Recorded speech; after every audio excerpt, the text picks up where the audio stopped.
Hello guys, তো কিছুদিন আগে কিন্তু আমি পনির দিয়ে ভেজ চাউমিন বানিয়েছিলাম আর খেতে কিন্তু খুব টেস্টি হয়েছিল। তো কি করে বানিয়েছি তোমাদের সাথে সেটা শেয়ার করছি।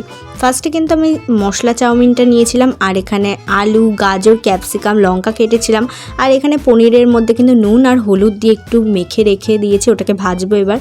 আর এদিকে চাউমিনটাও সেদ্ধ হয়ে গেছে আমার, তো পনিরটাকেও ভেজে নিলাম। তারপর কিন্তু একে একে তেলের মধ্যে আলু দিয়ে দেবো আর দিয়ে দিচ্ছি হলো গাজর, ক্যাপসিকাম আর হচ্ছে কাঁচা লঙ্কা। তারপর কিন্তু এর মধ্যে দেব হচ্ছে স্বাদ মতো লবণ এবং হচ্ছে গোলমরিচ গুঁড়ো আর একটু হলুদ গুঁড়ো দিয়ে এটাকে ভালো করে নাড়তে থাকবো, এটা যতক্ষণ না ভাজা হচ্ছে। আর তার মধ্যে কিন্তু আমি এখানে দেখো একটু চা খেয়ে নিলাম। আর এখনই কিন্তু গরম পড়ে গেছে, আমার মুখ দেখে বুঝতেই পারছো ঘেমে একেবারে জল হয়ে গেছে।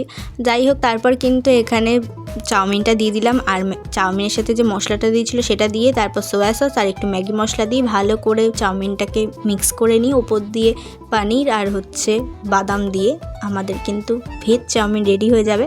তারপর আমি আর মা খেলাম, খুব ভালো লাগলো। তোমরা বাড়িতে অবশ্যই ট্রাই করো।